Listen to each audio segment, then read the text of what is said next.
sweet cream foam chai ice matcha. And Bella will have all organic pup cup. Organic? Yes, everything organic. What if you woke up one morning, checked your phone, and the entire internet had already decided, without asking you, that you were suing one of the funniest comedians alive? No legal filing, no lawyer, no courtroom, just the internet. Doing what the internet does best.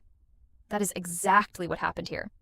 And today, we are pulling apart every single layer of this story. Because the truth is somehow more interesting than the rumor. Stay with me. Because by the end of this video, you're going to understand something important. Not just about the situation, but about how the internet can turn nothing into a headline. All right, real quick.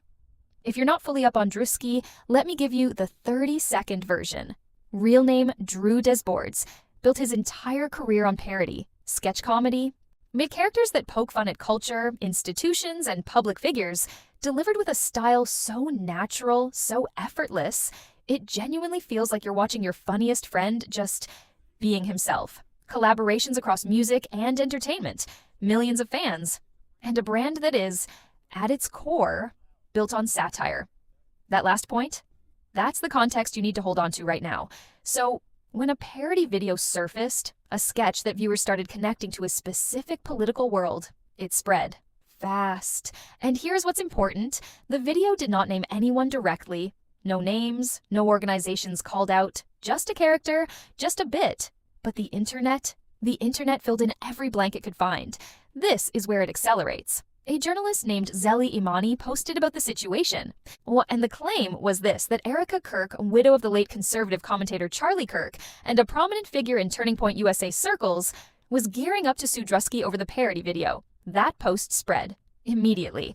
And think about why it spread so fast. Because it hit every single button the internet is hardwired to respond to. You've got a beloved comedian, a politically connected figure, a potential lawsuit, and the word parody, which instantly detonates a whole debate about free speech, artistic expression, and who gets to say what. People did not wait for facts. They shared, they commented, they picked sides. Some came out loud in defense of Druski, pointing out that parody has always been protected expression. Others were critical of the video itself.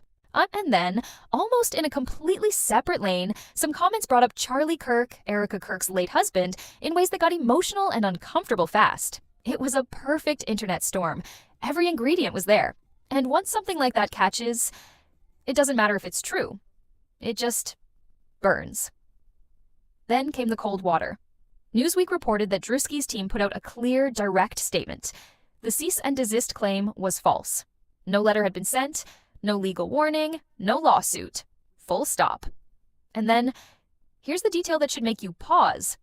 Zeli Imani's original post, the one that started the entire chain reaction, it was deleted. Now, a deleted post can mean a lot of things. Could mean someone got bad information and corrected course. Could mean the blowback became too much. It could mean legal caution quietly kicked in. We don't know the exact reason, but what we do know is this. A story that ran through thousands of timelines, thousands of comment sections, thousands of shares and reactions, started with a post that no longer exists. Druski is not facing legal action. That is the statement. That is where things stand. But here's what I actually find fascinating about this, and why I wanted to sit down and make this video, is not the legal non-event. It is the anatomy, the step-by-step of how a rumor like this gets built. Walk through the sequence with me. Step 1. A comedian posts a parody video, names nobody.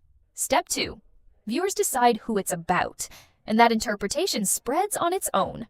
Step 3. A journalist reports, with some confidence, that legal action is being prepared. In Step 4. Thousands of people share that as fact. Step 5. The claim turns out to be false. The original post disappears. Step 6.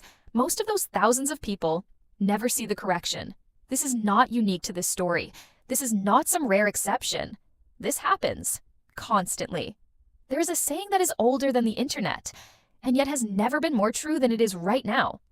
A lie can travel halfway around the world before the truth has time to put its shoes on. The parody video still lives in people's memories. The lawsuit narrative still circulates in conversations. Some people watching this video right now heard about the lawsuit and are only finding out here that it was never real. That gap between what's spread and what's actually true is where a lot of quiet, invisible damage gets done to real people's reputations every single day. Now, let's talk about the actual video for a second, because it raises a real question worth having out loud.